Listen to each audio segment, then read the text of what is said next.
समस्या को लेकर लिखी गई कहानी है। इसमें कुर्बान भाई का एक कैरेक्टर है, उसके माध्यम से भारतीयता की खोज करने का उद्यम जो दिखाया गया है। कहानी में जो सहिष्णुता के तत्व हैं,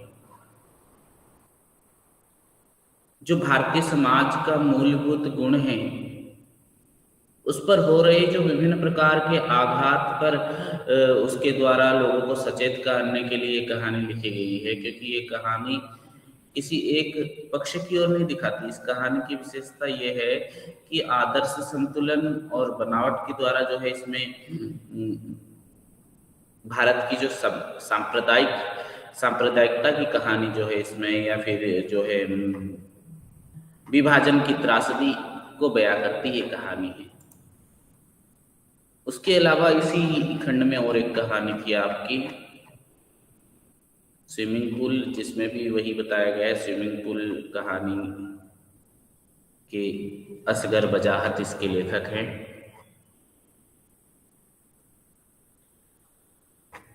और ये कहानी में ऐसे बताते हैं कि इस कहानी में अगर देखोगे स्विमिंग पूल में, तो कोई ना तो नायक है ना खलनायक है। समय और जो युग है वही कहानी का पात्र है, परिवेश भी है, और उसका कहानी भी उसे ही कह सकते हैं। तो असगर की जो कहानियों में अगर देखोगे तो वहाँ परंपरागत रूप से कहानी नहीं देखी जा सकती, समकालीन युग का प्रतिबिंब है एक तरह से। तो कहानी के पूर्वार्ध में जहाँ जहालत का जिक्र है, वही कहानी का उत्तरार्ध जो है अंत में सच का पर्दाफाश करता है, जो धुंध के पीछे छुपा हुआ था। वीआईपी के द्वारा या फिर ढर्रे के द्वारा वो सब कहानी को आगे ले आया गया है। उसके द्वारा जो है कहानी की कथा चलती है।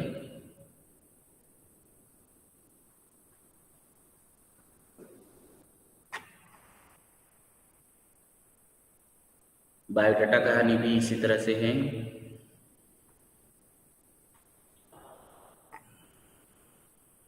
जिसमें अखिलेश जी एक 90 के दशक के बारे में जो सिचुएशन थी, स्थिति थी, उसके बारे में बताते हैं। क्योंकि बायोडाटा कहानी राजदेव मिश्र की कहानी है। राजदेव मिश्र एक राजनीतिक पार्टी का युवा शाखा का जिला मंत्री और प्रदेश का मोती सिंह की कृपा से सचिव बनना चाहता है। तो वो जो कैरेक्टर है उसकी राजनीति में परिवेश, पारिवारिक घटना या दुर्घटना के कारण जो हुआ, ऐसा कोई भी नेता नहीं है जो जन संघर्ष के आंच में दबकर राजनीति की उपलब्धि हासिल करते हैं। पिछली पीढ़ी से ही नेता पाए जाते हैं। उसी तरह नेताओं के बारे में जो बताया गया है इस कहानी में, हम देखते हैं कि बायोडाटा को अगर समझना होगा तो राजनीति में बढ़ते जा रहे जो लंपट है या कथानायक राजदेव मिश्र जो है सत्ताधारी दल की युवा शाखा का जिला मंत्री है, सावित्री उसकी पत्नी है, जिससे उसने उम्र के 36वें वर्ष में शादी की थी जब वो जिला मंत्री बना हुआ। तो कहानी तो आपको पढ़नी होगी, क्योंकि लंबी लंबी कहानियां हैं, पर प्राय अखिलेश की तो कहानियां ही लंबी होती है। बायोडाटा उस अर्थ में लंबी कहानी नहीं है अगर कहोगे तो, किंतु अखिलेश की ही एक अन्य कहानी उसर को भी ध्यान में रखकर बायोडाटा उससे कुछ इस प्रकार से जुड़ जाती है।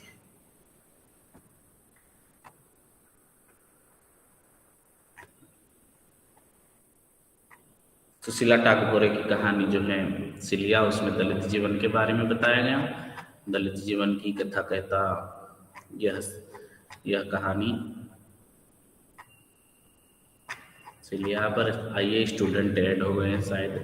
अब हम खंड 12 की ओर चलते हैं। इसी प्रकार तलाश कहानी भी एक दलित लेखक द्वारा जयप्रकाश करदम की कहानी है, जो समाज में हो रहे जातिवाद, दलित शोषण के खिलाफ मुक्ति संघर्ष की अभिव्यक्ति करती है। तो हम देखते हैं आज जो पढ़ेंगे खंड 12 MSD 12 का एक खंड, इसमें हम भारतीय भाषाओं की कहानियों के बारे में इससे पहले वाले कई खंडों में हमने चर्चा कर ली, कई भागों में, 9 में, 10 में, 11 में। हिंदी की बारे में जाना, हिंदी की विविध जो है कहानी, आंदोलन से जुड़े कहानियों को हमने पढ़ा, विश्लेषण किया, उस समय की परिस्थितियों को ध्यान में रखते हुए किस तरह के कहानीकार उभर कर आए। तो अब थोड़ा हमें भारतीय साहित्य में और जो दूसरी भाषाएं हैं उनकी कहानियों में थोड़ा हमें ध्यान देना होगा। तो हम आज चर्चा करेंगे मलयालम, कन्नड़, तमिल और तेलुगु भाषा की कहानी। 4 कहानियों की आज हम चर्चा करेंगे। रेडिल, प्राणधारा, दीदी, लड़की जिसकी मैंने हत्या की थी। दीदी मलयालम कहानी है, उसके बारे में सबसे पहले चर्चा करते हैं।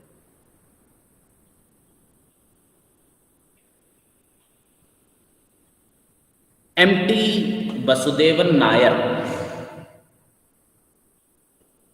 जो मलयालम कहानी में प्रमुख रूप से जानते हैं, दीदी यानी ओप्पोड़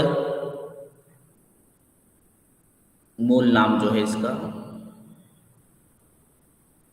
और मलयालम साहित्य में एक सशक्त विधा है कहानी। और मलयालम साहित्य का इतिहास भी बहुत लंबा है, लेकिन भाषा को जीवंत और तथ्यात्मक आगे बढ़ाने के लिए अगर करना है तो उसे पढ़ने वालों की संख्या भी अधिक होनी चाहिए। केरल में यूं भी साक्षरता का स्तर अधिक था, तो साहित्य की रचना, साहित्य आस्वादन की क्षमता भी अधिक होती जा रही थी, अधिक सशक्त है। तो मलयालम साहित्य की सर्वश्रेष्ठ विधा अगर कहें तो कहानी है, और कहानी में कहानीकार वासुदेवन नायर, एमटी वासुदेवन नायर जी का नाम मशहूर है।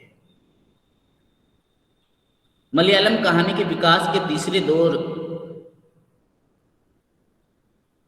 के प्रतिनिधि रचनाकार हैं एमटी वासुदेवन नायर। इससे पहले वाली पीढ़ी में तक्षी शिवशंकर पिल्ले की थी, जो मार्क्सवादी दर्शन से प्रभावित थे। तो एमटी की पूर्व पीढ़ी के जो तक्षी जे थे, शिवशंकर पिल्ले थे, ये सभी रचनाकारों के व्यक्तित्व से विमुख होकर सामाजिक एवं आर्थिक परिप्रेक्ष्य में समस्याओं के मूल्यांकन करने एवं हल करने की कोशिश की थी एमटी नायर ने। जैसे कि हम जानते हैं कि स्वतंत्रता के बाद हर कोई परिवर्तन चाहता था, और वैसा भारत में कहीं पर भी संभव नहीं हुआ परिवर्तन। केरल में वामपंथी सरकार सत्ता में आई थी, लेकिन जल्दी ही केंद्र सरकार ने सरकार को डिसमिस कर दिया। तो एमटी नायर ने अपनी पीढ़ी की समस्याएं, वर्ग संघर्ष, समाज की विडंबनाओं, इन सबको देखते हुए जो है कहानी रचने की चेष्टा की। सन 9 अगस्त 1933 को केरल में पोन्नानी तालुक में कुटल्लूर नामक एक गांव था, जहां पर इनकी जन्मभूमि मानी गई। और इनके पिताजी श्रीलंका में एक भारतीय कारोबार कंपनी में प्रबंधक थे, मैनेजर थे। माँ भी वहीं रहती थी श्रीलंका में,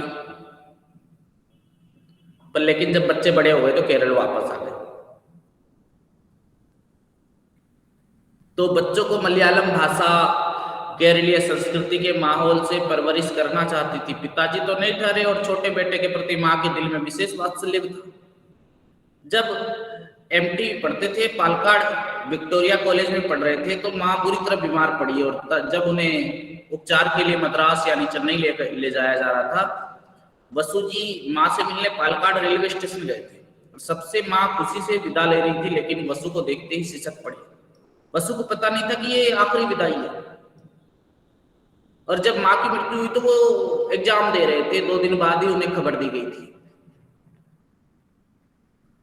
तो इस तरह की स्थिति में, संघर्षरत स्थिति में एम.टी. नैयर जी की जिंदगी गुजरी और फिर कई तरह से कई दौर से गुजरते हुए आज वो एक सशक्त साहित्यकार बने और साहित्य की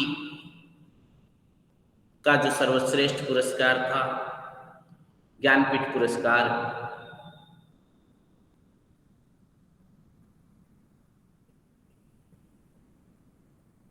के विजेता जो थे तक्षी, उन पर उन्होंने एक फिल्म भी बनाई थी और इन्होंने कहानियां बहुत सारी लिखी।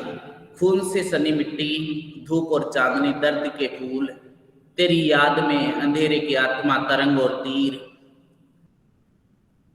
तो मलयालम कहानी के विकास के बारे में थोड़ा जानना होगा हमें, थोड़ा इनको पढ़ने से पहले मलयालम की पहली कहानी कौन सी है, मलयालम कहानी की शुरुआत कब से हुई, ये जानना जरूरी है। मलयालम कहानी विधा की शुरुआत भी 19वीं सदी के अंतिम दशक से ही हुई थी। उस जमाने में पत्र पत्रिकाओं का प्रकाशन होने लगा था जब मलयालम कहानी लिखी जा रही थी और इस समय पाठकों और लेखकों को पश्चिमी साहित्य से परिचित होने का अवसर भी मिला था। बताया जाता है कि दोनों के समन्वित माहौल में मलयालम कहानी के सृजन के लिए नींव डाली थी। फिर भी प्रारंभिक कहानियों का कहानी की संकल्पना से सुदूर नाता ही नजर आता है। तो मलयालम की पहली कहानी कौन सी है, इसमें भी विद्वानों में मतभेद है। केरल वर्मा जो है वलीय कोयिंत पुराण में 1969 में विज्ञान मंजरी नामक किताब प्रकाशित हुई थी और इसमें संकलित दो भिखारी चुक्कों की कहानी को मलयालम की पहली कहानी साबित करने की कोशिश की गई। के माधवन ने प्रारंभकालीन 28 कहानियों का संकलन प्रकाशित किया, तो उनके विचार से मलयालम की पहली कहानी वासनाकृति है, लेकिन इसके संबंध में भी मतभेद है। मशहूर आलोचक डॉक्टर एम.एस. वसीर का अंदाजा है कि इसका लेखक सी.पी. अच्युत मेनन हो सकता है।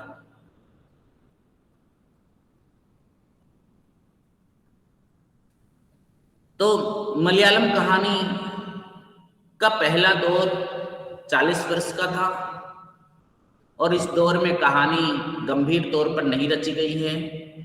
कुछ कुछ कहानियां चरित्र को लेकर लिखी गई, फिर बाद में कहानी में एक बड़ा परिवर्तन आता है मलयालम कहानी में। जैसे एम.टी. नैयर जैसे कहानीकार आते हैं, तो इन्होंने जो कहानी लिखी और दीदी तो उनकी एक सर्वश्रेष्ठ कहानी है। दीदी कहानी वसुदेवन नैयर की अंधेरी की आत्मा जो है हिंदी अनुवाद संग्रह में संकलित कहानी है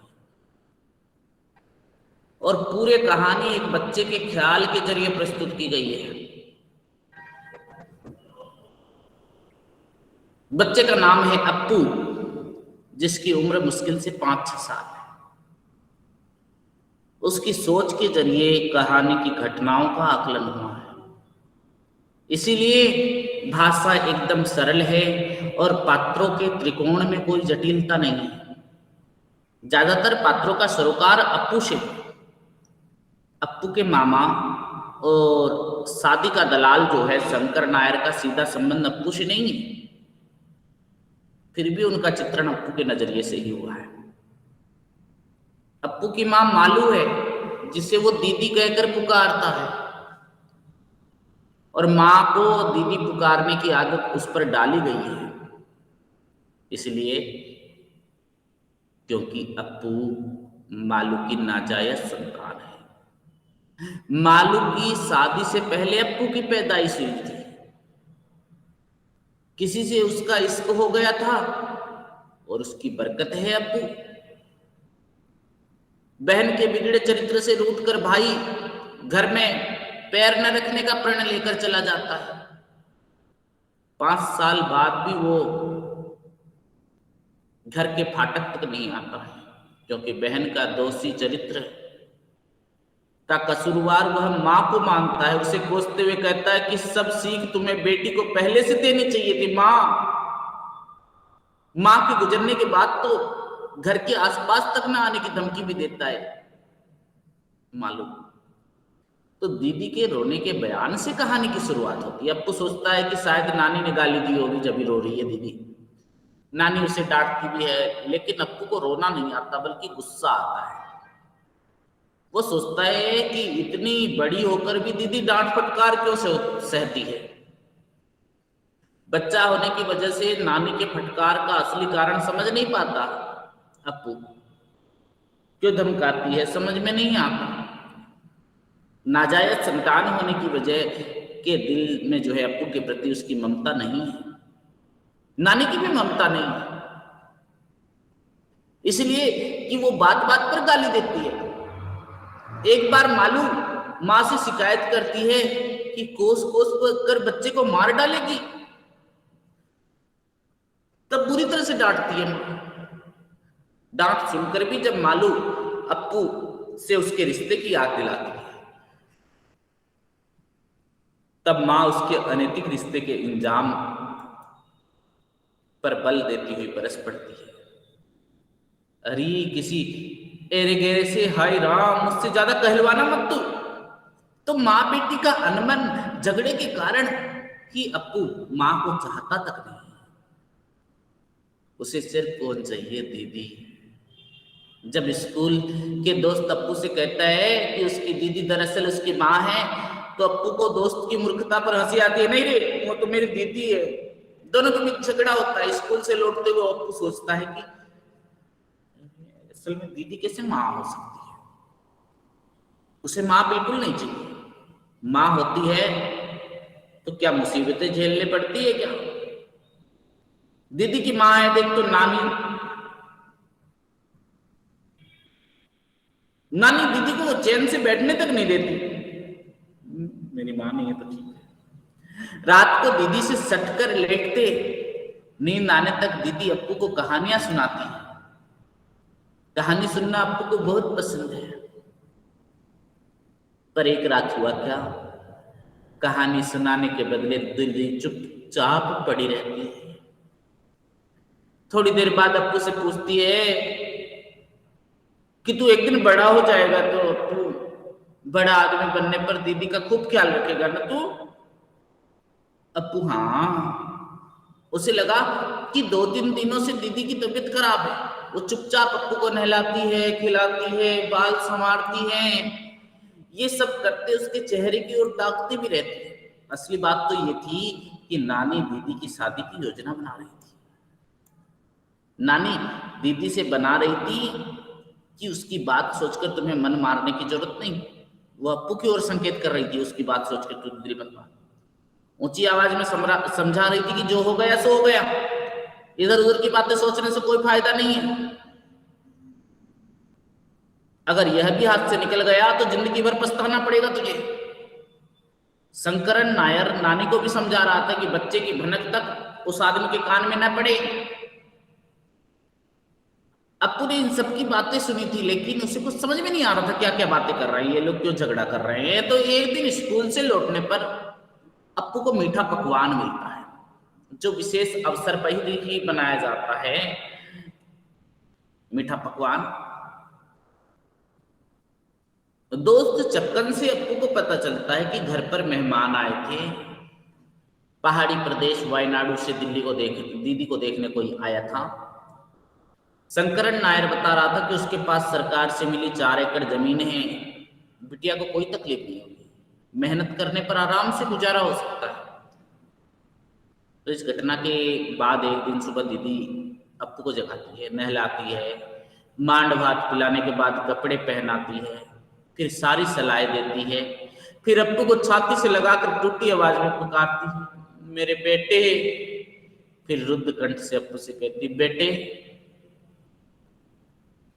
मुझे एक दफे माँ कहकर पुकार। अप्पू को अच्छा नहीं लगता था। वो दीदी से पूछता था, दीदी कैसे माँ होगी। दीदी ने उसका जवाब नहीं दिया। वह उसे स्कूल रवाना कर देती है। अप्पू समझ गया कि दरवाजे के सहारे खड़े दीदी उसे एक टेक देख रही थी। उस दिन शाम अप्पू जब स्कूल से लौटकर दीदी को पुकारता है तो नानी ही जवाब देती है। बार बार पूछने पर नानी ही कहती है कि दीदी नहीं है। नानी तसल्ली देती है कि दीदी आ जाएगी और अप्पू के लिए गेंद भी लाएगी।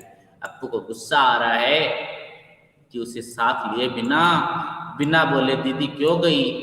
नानी माठ भात पीने के लिए बुलाती है, अप्पू बाहर निकलता है। वो सोचता है कि यदि दीदी रबड़ का गेंद ला कर देगी तो वो दूर फेंक देगा। फिर ख्याल आता है कि अगर गेंद और मिठाई दोनों लाई तो क्या करना चाहिए। वो असमंजस में पड़ जाता है। दीदी बिना बताए चली गई, इसीलिए दीदी के प्रति थोड़ा मान है, लेकिन उम्मीद है कि दीदी अवश्य लौट आएगी। उसे पता नहीं है कि दीदी शादी के वास्ते चली गई है। तो बच्चे के दिल की जो निरीहता है, निरीहता की गहराई से दर्ज करते हुए ही कहानी में समाप्त हुई है। यानी नैतिक मान्यताओं या मूल्य की शिकार जो स्त्री है दीदी, उसकी ट्रेजेडी को दिखाया गया, उसकी त्रासदी को कहानी में दिखाया गया है, और बच्चे की निरीहता का उन्मूलन हो रहा है। क्योंकि दीदी कहानी का जो सबसे प्रमुख पात्र है वो है अप्पू। अप्पू के विचारों से ही सारी कहानी चल रही है। वो सुनता है कि दोनों के आचरण में कब गवाह है, निरीह चरित्र है अप्पू। तो कहीं ना कहीं कहानीकार ने मनोवैज्ञानिक रूप से भी यहाँ कहानी में दिखाया है कि दीदी जो अंधेरी की आत्मा कहानी संग्रह में संकलित है, अनुवाद किया गया। तो इसमें जो मूल्य चेतना वो यह है कि शादी के पहले जो माँ, स्त्री का माँ बनना घोर अपराध है। यदि ऐसा अपराध हो जाता है तो उसे गुप्त रखना है कि लड़की के भविष्य के लिए श्रेयस्कर है, नहीं तो उसकी जिंदगी बर्बाद हो जाएगी। दीदी कहानी की मालू का शादी के पहले किसी आदमी से अनैतिक संबंध हो गया था और उसने एक बच्चे को जन्म दिया। उस आदमी के बारे में दरअसल कोई जिक्र है ही नहीं कहानी में, और मालू के भविष्य की खातिर बच्चे पर माँ के दीदी पुकारने की आदत डाल दी गई। मालू की माँ की कोशिश और दलाल शंकरनाल नायर की मदद से एक आदमी मालू से शादी करने के लिए तो तैयार हो जाता है। शंकरन नायर की सिर्फ एक शर्त थी कि बच्चे की भनक तक उस आदमी के कान में न पड़े। बच्चे को छोड़कर जाने से पहले मालू उसके मुंह में एक दफा ही सही माँ पुकार सुनना चाहती है, लेकिन अप्पू तैयार ही नहीं होता। नानी की जो बर्ताव से उसका मन इतना उचट गया था कि उसे माँ नाम से चीड़ हो गई है। उसे दीदी ही पसंद है। अप्पू को इतना पता नहीं कि दीदी उसे छोड़कर चली गई। नानी अप्पू को तसल्ली देती कि दीदी खेलने वाले गेंद के साथ लौटी। तो कहानी का जो केंद्रीय पात्र है अप्पू, उसके ख्यालों के जरिए कहानी की कथा होती है। एक माँ की आत्मसंघर्ष, बच्चे की निरीहता और दोनों के बिछुड़न की कहानी की त्रासदी है दीदी।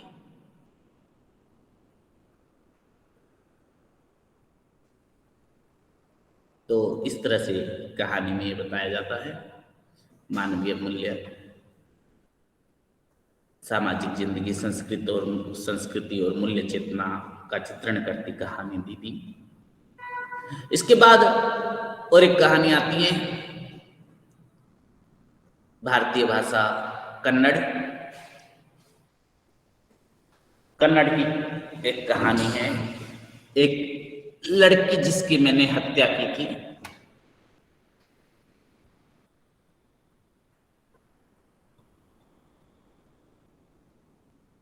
तो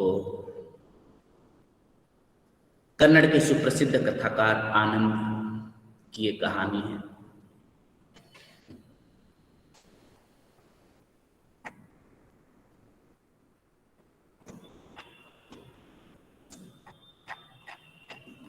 तो कन्नड़ कहानी के बारे में थोड़ा जानते हैं हम। भारतीय कहानी में जो कन्नड़ भाषा की कहानी को रखा गया, कन्नड़ एक भारत की समृद्ध भाषा है, कहने की आवश्यकता नहीं है। और आनंद इस भाषा के एक बड़े उल्लेखनीय कथाकार हैं।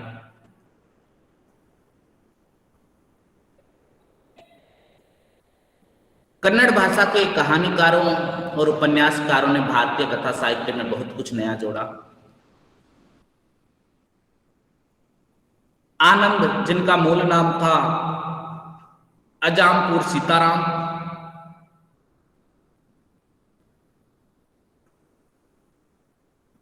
आनंद भारतीय कहानी का वो चेहरा है जो कन्नड़ साहित्य को तो श्रेष्ठ बनाते ही हैं, और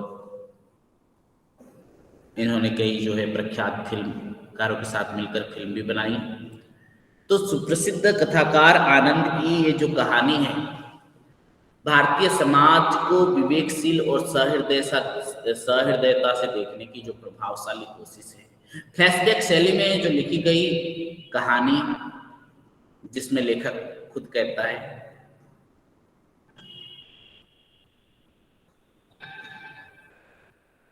प्राचीन भारतीय शिला शिल्पों के नरेटर में गहरी दिलचस्पी है। उन्हीं का अध्ययन करने के लिए उस समय जो है मैसूर प्रांत की यात्रा पर निकलता है। घूमते घूमते उधर का एक गांव था नागवल्ली, वहां पहुंचता है और वहां के गांव के मुखिया के यहाँ करियप्पा के यहाँ रहता है, और गांव का मुखिया उसका बहुत ही स्वागत करता है, और उनके बड़प्पन के लिए भारतीय जीवन मूल्य का संकेत है कि अतिथि देवता होता है। लेखक ने विस्तार से आतिथ्य का वर्णन किया। इस संदर्भ में कहानी के अगर हम अंश में देखा जा सकता है तो बरामदे के बगल में ही एक कमरा था, और घर के नौकर ने उसका दरवाजा खोलकर सफाई करके उसमें चटाई बिछाकर एक दीप जलाकर रख दिया था। गाड़ीवान ने तो मेरे सारे सामान उस कमरे में रख दिया, उसका पैसा चुकता करके मैंने उसे भेज दिया।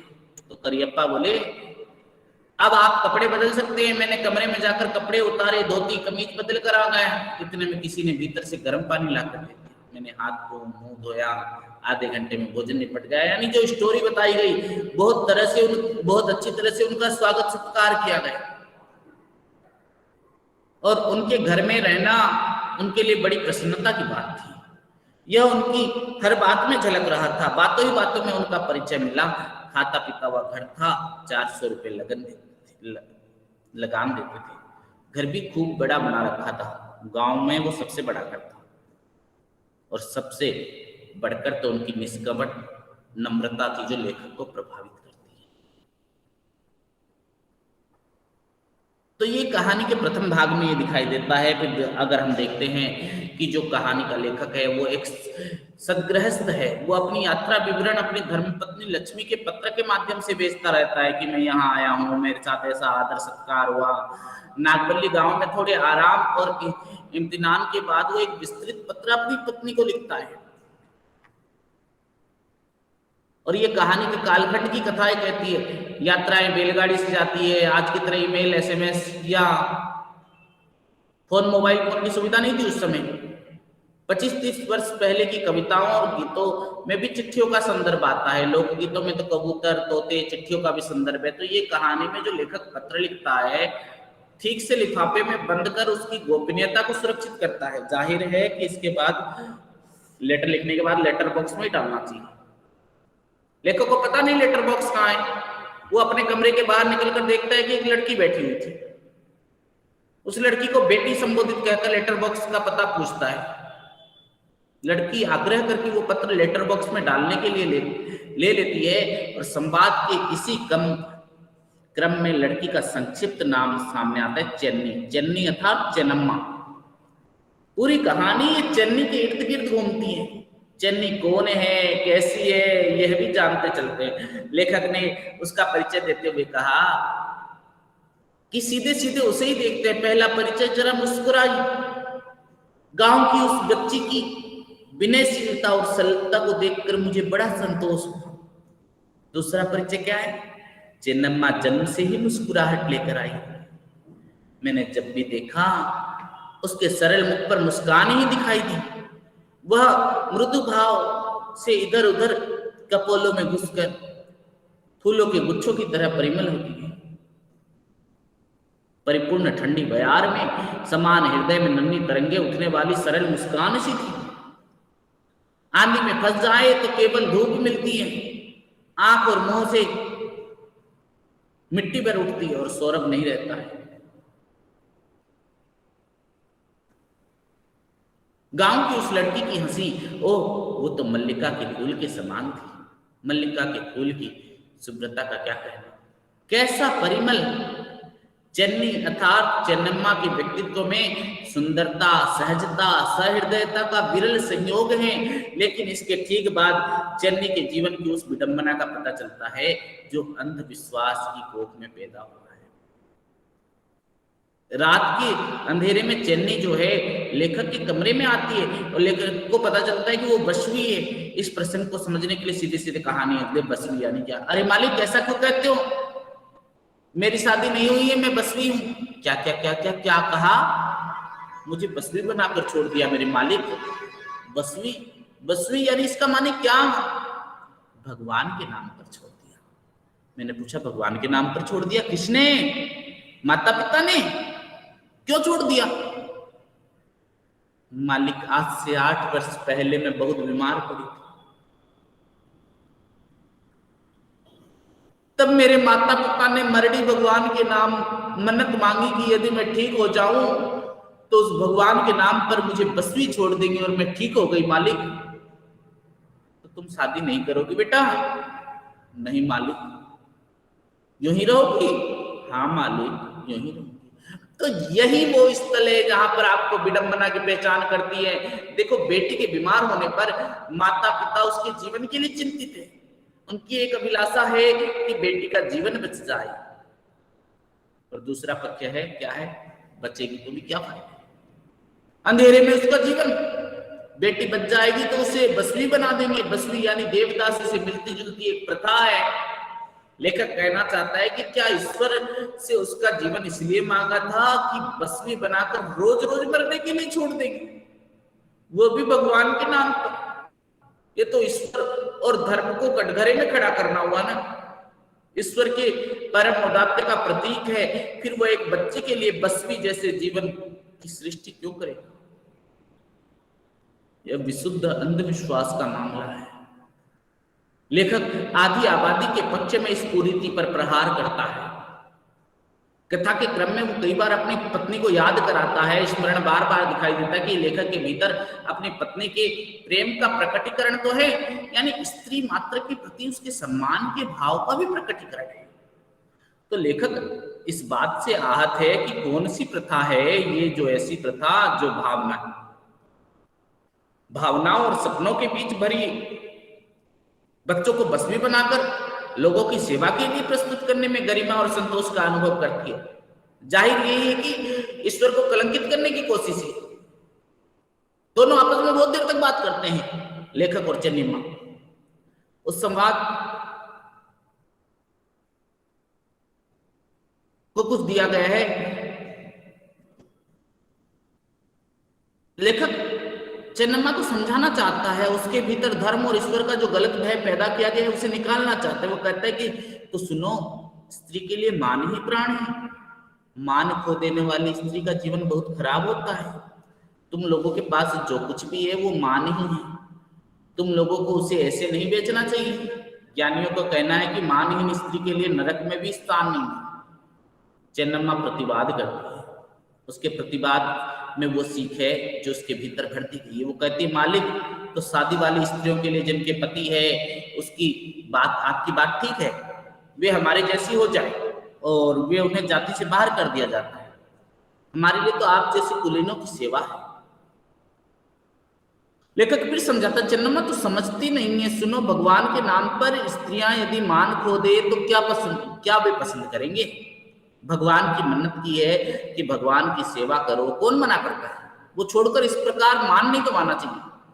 चेन्नम्मा इसका उत्तर देती है कि मालिक, आप जैसे कुलीन ही हमारे लिए भगवान है, आपकी सेवा ही हमारा पुण्य है। तो कहानी की जो पंक्तियां हैं वह सुनकर लेखक के मन में उद्गार निकलता है कि हे भगवान, तेरे नाम पर तुझे खुश करने के लिए कितना अन्याय और पाप चल रहा है। कुछ देर तो कुछ बोला नहीं, कुछ देर सोचने में लगा रहा कि ये लोग इतनी बड़ी मूर्खता क्यों करते हैं। संसार में ऐसी घृणित परिपाटी भगवान के नाम पर छोड़ देना तो सुना है, वह तो अपनी भक्ति है, पर ये काम इस प्रकार लोग कैसे हीन कार्य कर रहे हैं, इसका क्या बनेगा। ये लड़की सचमुच गांव की एकदम अनजान भोली युवती है। स्त्रियों का लक्षण ही कुछ और होता है। यह अपनी जनता के हीन रिवाज का शिकार भोली भाली लड़की है। रिवाज का शिकार ये लड़की को भुगतना पड़ रहा है। माता पिता ने इसे पाप के गड्ढे में ढकेल दिया। क्या होगा इस लड़की का, जिंदगी क्या होगी? उन्होंने ये समझा होगा कि मन्नत मानने से बेटी के मरने से बच जाएंगे, पर वो रोज जो काम कर रही है उसके जीवन का अस्तित्व ही दिन दिन मरा जा रहा है। ये कैसे समझाए कि ये बच्ची थी, एक क्षण मर जाने के बदले अब हर दिन तिल तिल करके मर रही है। ये बात कैसे समझे? नहीं, यही तो आश्चर्य की बात है। उसका पूरा विश्वास है कि वो जो कर रही है ठीक है, वो भगवान का काम है, वो भगवान को प्रिय है ये काम। उसके बचाए जीवन को इस प्रकार उपयोग में लाए तो उसकी प्रिय सेवा होगी। विवाहित स्त्री जिस कार्य को बुरा मानती है वह अपने उसी कार्य को जीवन का धर्म मानकर चल रही है। इसमें उसके माता पिता भी सहायक है और बेचारे वे भी भला क्या करें, वे भी तो जाति रिवाजों के बली हो गए हैं ना। तो ये कहानी इसी बात को दर्ज करने के लिए लिखी गई है कि चेन्नम्मा और लेखक के बाद जो मर्म समझ में आता है, इससे हमें ये पता चलता है कि ये जो काम कर रही है उससे भगवान भी कभी खुश नहीं होगा। ये भगवान की इच्छा नहीं है। भगवान अपनी संतान से कोई ऐसा काम नहीं कराएंगे जिसे मान सम्मान और आत्मा को क्षति पहुंचे। इसीलिए तो लेखक रोते हुए कहता है कि चेन्नम्मा भगवान तेरी रक्षा करे। और ये कहानी का अंत भी सुखद है। चेन्नम्मा को सत्य का बोध होता है और वो अपनी पूर्णता में, ये कहानी एक तरह से दुखांत है। सुबह से नरेटर को पता चलता है कि कुएं में चेन्नम्मा की लाश मिली है, पर ये खबर सुनकर वो बेहोश हो जाता है। लोग पानी छिड़क कर उसे होश में लाते हैं। कह सकते हैं कि इस घटना से लेखक को काट मार गया है। उसकी समझ में नहीं आ रहा कि क्या हो गया है। रात में जब वो लौटी थी तब लेखक को लगा था कि उसने एक बच्ची को नरकीय जीवन से उबार लिया, लेकिन यहाँ तो पक्षी ने पिंजरा ही छोड़ दिया। और इस तरह से घटनाओं में जैसा होता है वैसा ही चेन्नम्मा के साथ भी हुआ। चेन्नम्मा ने पुलिस रिकॉर्ड के अनुसार क्या की थी? आत्महत्या। 20 वर्ष की उम्र में जब सपने आकार लेना शुरू करते हैं, चेन्नम्मा की आत्महत्या। एक घृणित प्रथा की बलि चढ़ गई चेन्नम्मा। तथ्यात्मक रूप से उसने आत्महत्या की, लेकिन दरअसल एक हत्या थी वो। उसके माता पिता भी घृणित प्रथा के निरीह शिकार थे। चेन्नम्मा यदि जीवती रहते हुए बसवी रहने से इनकार कर देती है तो अंधविश्वास में डूबा समाज उसे जीने नहीं देगा। मृत्यु उसकी चाहत नहीं है, विवशता है उसकी मृत्यु। लेकिन लेखक जो है आत्मग्लानि में डूबा रहता है कि यदि उसने चेन्नम्मा को न समझाया होता तो शायद वो मृत्यु नहीं करती। तो लेखक के भीतर की मनुष्यता की आवाज है। इसीलिए तो इसका नाम दिया गया कि लड़की जिसकी मैंने हत्या की, समझाया, जिसके कारण वो आत्महत्या पर विवश हो। कि कहानी की जो अंतिम पंक्ति इस अर्थ में महत्वपूर्ण है कि इस पूरी घटना में एक स्त्री अर्थात लेखक की पत्नी लक्ष्मी की राय क्या होगी। अर्थात एक स्त्री के दुख, बसवी प्रथा और एक युवती के अकाल मृत्यु पर एक स्त्री की प्रतिक्रिया ही सर्वोपरि होगी। लक्ष्मी में वैसा ही विवेक और आदर्श होगा जैसा उसके पति अर्थात कहानी के नरेटर में है। मनुष्यता में आस्था का विवेक और आदर्श।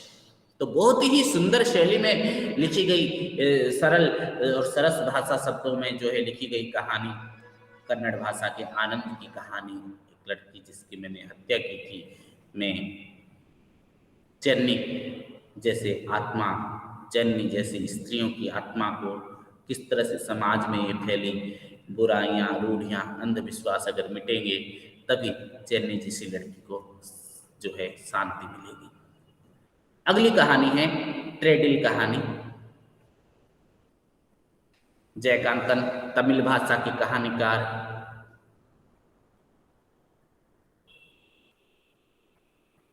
ट्रेडिल कहानी, ट्रेडिल एक मशीन है, छापेखाने में प्रयोग की जाने वाली कहानी। मशीन का नाम है ट्रेडिल और छापेखाने में काम करने वाले मशीन के साथ जीवन भी उनका किस तरह से मशीनी बन गया है उसकी त्रासदी व्यक्त करती कहानी ट्रेडिल के बारे में हम जानते हैं। डी जयकांतन तमिल के प्रसिद्ध कहानीकार, जो तमिल में मोपासा के नाम से जाने जाते हैं।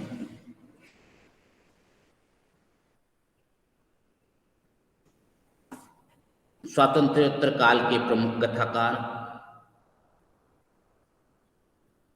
साहित्य अकादमी, ज्ञानपीठ तथा पद्म भूषण से सम्मानित रचनाकार जयकांतन।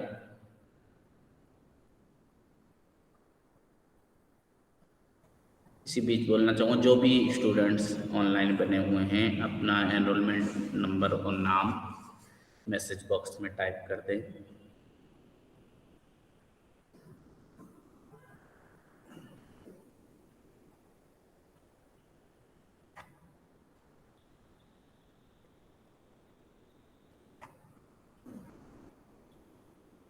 तो ट्रेडिल जो कहानी है वो मनुष्य किस तरह से मशीनी बन गया उसकी त्रासदी की कहानी है ट्रेडिल। छापे खाने का जीवन और वातावरण को व्यक्त करने वाली कहानी ट्रेडिल। कहानी में जो वर्णित छापा खाना है, एक छोटा सा मुद्रणालय यानी प्रेस के बारे में जो भी दिखाया गया है, कहानीकार ने उसे फोटोग्राफिक वर्णन किया है, मानो कहानीकार एक गाइड बनकर छोटी सी चीज के बारे में आपको बता रहा।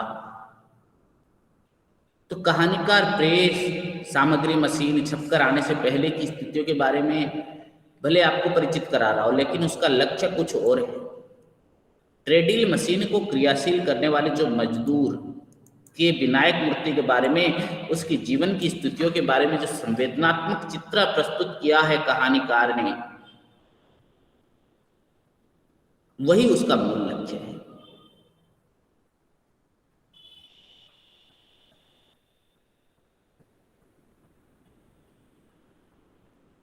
तो अंधेरी गुफा जैसा जो माध्यम से प्रेस की जिंदगी के बारे में अनुमान किया जा सकता है कि यहाँ प्रेस के मालिक हैं मुर्गेस मुदलियार और कर्मचारी अथवा मजदूर विनायक मूर्ति। वह कंपोजिटर है, बाइंडर है, मशीन मैन भी है। तो इसी से आप अंदाजा लगा सकते हो कि उस पर कितना बड़ा बोझ है। पूरे छापे खाने में अधिकांश समय वो विनायक मूर्ति ही रहता है, काम पर जुटा रहता है, कागज पर, मशीन पर, इंक पर, कार्ड, टाइप सेटिंग आदि के बीच पिछले 12 साल से जीवन व्यतीत कर रहा है। पेडल मार मार कर मशीन चला रहा है। इसी बीच उसे क्या हो गया, हार्निया हो गया और ऑपरेशन के बाद उसे विवाह ना करने की सलाह दी जाती है। तो एकाकी दुखद जीवन उस अंधेरी गुफा में बिताने के लिए विवश होता है। उस प्रेस में बीमारी, दर्द और अपमान को साथी बनाने के लिए लाचार होता है। तो विनायक मूर्ति के बहाने कहानीकार ने छापा खाने में काम करने वाले मजदूरों की शोचनीय स्थिति का वर्णन किया है। 12 साल से वो विनायक मूर्ति काम कर रहा है। उसकी उम्र तो 30 साल की है। वो खाली अक्षर योजन या कंपोजिंग नहीं करता, बाइंडिंग का काम भी करता है, मशीन भी चलाता है। और किसी संडे को ही वो अपनी दादी के यहाँ गया हुआ था। उसने मालिक को सूचना दी कि दादी ने उसके लिए कोई लड़की देख रखी है। तो मालिक ने क्या किया, 100 रुपए की पेशगी मांगता है मालिक से। इसके बाद जयकांतन कहानी में दिखाते हैं कि मुदलियार के हृदय में जो उसके मालिक में बची हुई संवेदनशीलता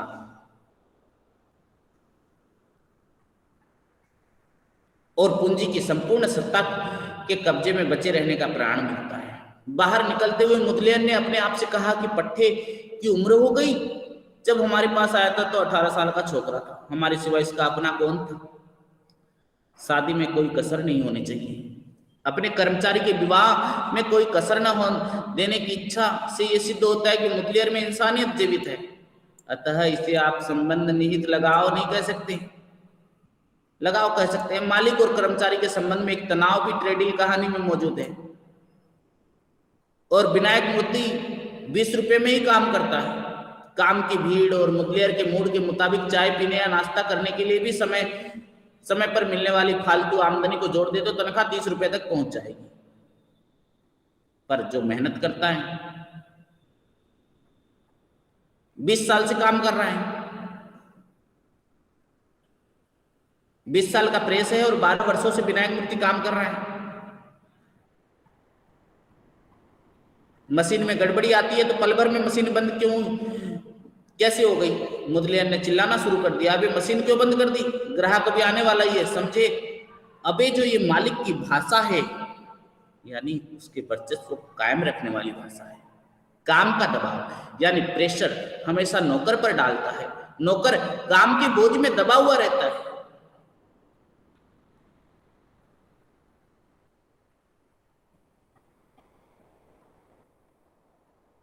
तो मजदूर जीवन के बारे में जो विभिन्न प्रकार के मजदूरों का सपना टूटना, मनुष्य जो है मशीन की तरह ही काम करते रहना, ये बड़े ही बखूबी रूप से जयकांतन ने ट्रेडिल कहानी में दिखाया है।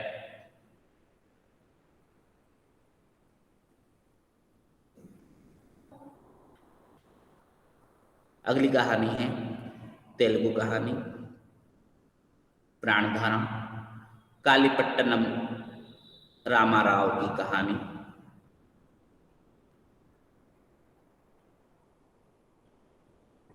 जो मास्टर के नाम से प्रसिद्ध थे, तेलुगु के वरिष्ठ कथाकार।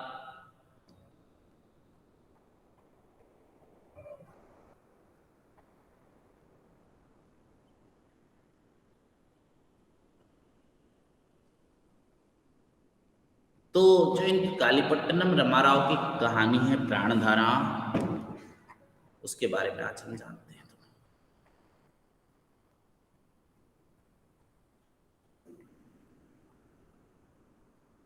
तेलुगु की प्रगतिवादी विचारधारा से प्रभावित होने वाले और अपने विचारों और लेखन से उसे प्रभावित करने वाले साहित्यकारों में कालीपट्टनम रामाराव का महत्वपूर्ण स्थान है। और वे साहित्य में सामाजिक यथार्थ के समर्थक हैं। साहित्य में जनता का जो चित्रण वे देखना चाहते थे, समाज में मानव मूल्य को स्थापित करने के लिए रूढ़िवादी और सामंतवादी शक्तियों से संघर्ष करती हुई सामाजिक शक्तियों का चित्रण इन्होंने अपनी कहानियों में किया है। इनका मार्ग अध्यात्म का नहीं है, क्योंकि वो मानते हैं कि अध्यात्म का मार्ग हमारे जनसाधारण की समस्याओं को सुलझाने में सहायक नहीं हो सकता। अन्य प्रगतिशील साहित्यकार की तरह ही वे विषय को शैली से अधिक महत्वपूर्ण मानते हैं। वे मानते हैं कि विषय की जीवंतता में शैली में शक्ति आती है। विषय कैसा हो? सामाजिक हो, और वो जनजीवन के यथार्थ से संबद्ध हो, तभी तो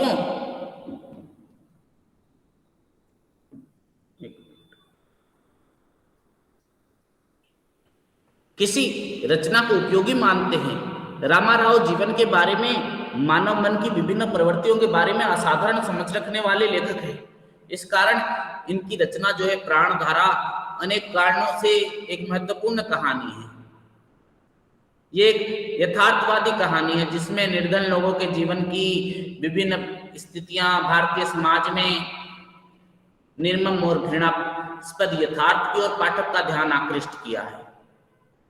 समाज के साथ रचनाकार के संबंध को बराबर ध्यान में रखने वाले लेखक ने शोषण और अत्याचार पर आधारित इस व्यवस्था में पानी जैसे प्राकृतिक और मानव जीवन के लिए अनिवार्य संसाधन की उपलब्धता के मामले में किस प्रकार का अन्याय हो रहा है। पानी जो जिंदगी का महत्वपूर्ण अनिवार्य संसाधन है, इसका प्रभावी चित्रण इस कहानी में किया गया है। लेखक ने चेताया है कि कैसी अन्यायपूर्ण और अमानविक व्यवस्था ज्यादा दिन तक नहीं चलेगी। निचले तबके के लोगों को आसानी से पानी नहीं मिलता था। क्यों?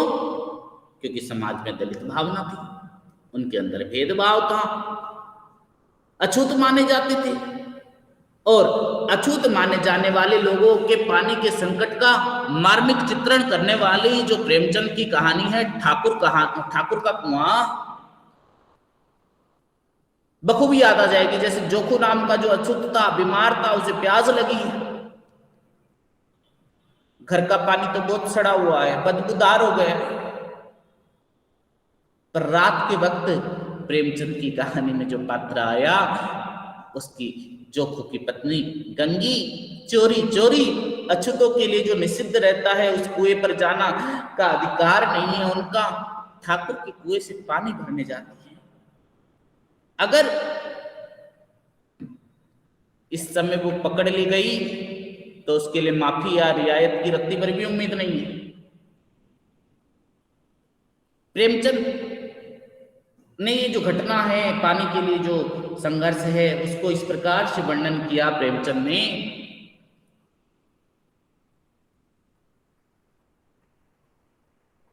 कि अंत में उसने देवताओं को याद करके कलेजा मजबूत किया और घड़ा कुएं में डाल दिया। घड़े ने पानी में गोता लगाया, बहुत ही आहिस्ता। गंगी ने 2-4 हाथ जल्दी जल्दी मारे, घड़ा कुएं के मुंह तक ना पहुंचा। कोई बड़ा सहजोर पहलवान भी इतनी तेजी से उसे खींच न सकता था। गंगी झुकी कि घड़ों को पकड़कर जगत पर रखे कि एकाएक ठाकुर साहब का दरवाजा खुल गया। जोर से मुंह से उसकी भयावह ने होता है, गंगी के हाथ से रस्सी छूट गई। रस्सी के साथ घड़ा भी धड़ाम से पानी में गिरा और कई क्षण के लिए जो पानी में हलकोरे की आवाज सुनाई देती है। तो ठाकुर कौन है, कौन है, इस तरह से पुकारता है, कुएं की तरफ आ रहा है और गंगी जगत से कूद कर भागी जा रही है। घर पहुंचकर देखा कि जोखू जो उसका पति है, मुंह लगाए वही गंदा पानी पी रहा था।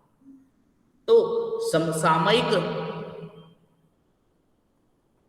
जीवन की झलक देने वाली जो प्राण धारा कहानी है, प्राण धारा यानी एक तरह से पानी ही है जो जीवन की धारा है। तो पाठक को किस पक्ष का समर्थन और संवर्धन करना चाहिए, इसका स्पष्ट संकेत देती है। तो कहानी का लेखक का वैचारिक परिप्रेक्ष्य भी यही स्पष्ट है, जिसमें गांव और शहर दोनों का समाज दिखाया गया है और दोनों की अलग अलग विशेषताएं।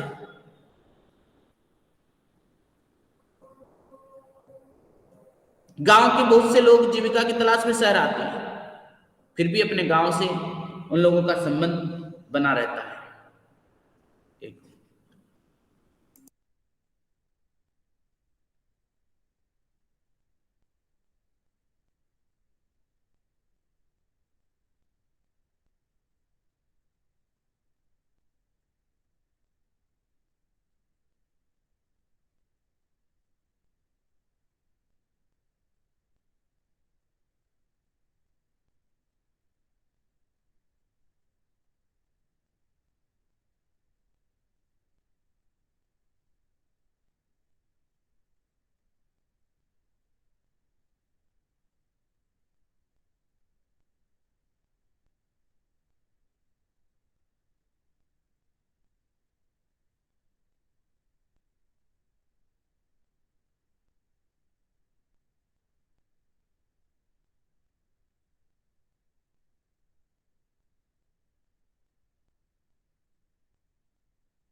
तो कहानी में वही बताया गया कि व्यक्ति की जाति का शहर में इतना महत्व नहीं होता है।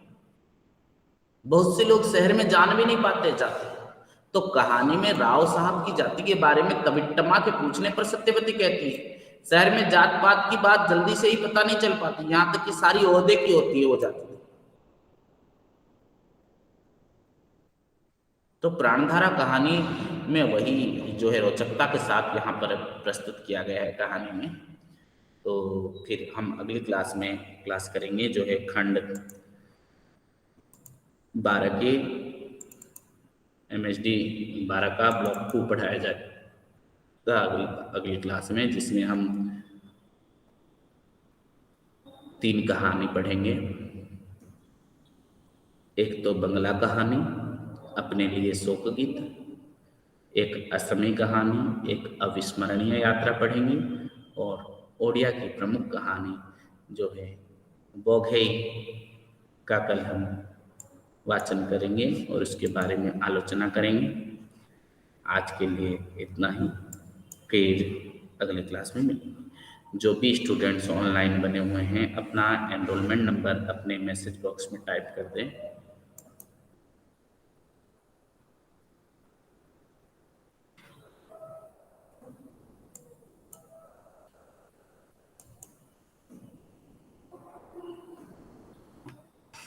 ठीक है, तो फिर रखता हूँ।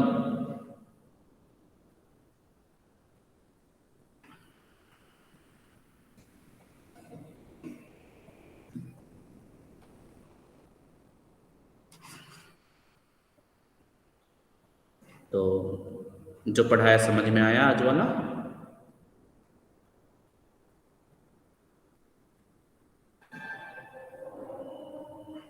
ठीक है, फिर रखता हूँ।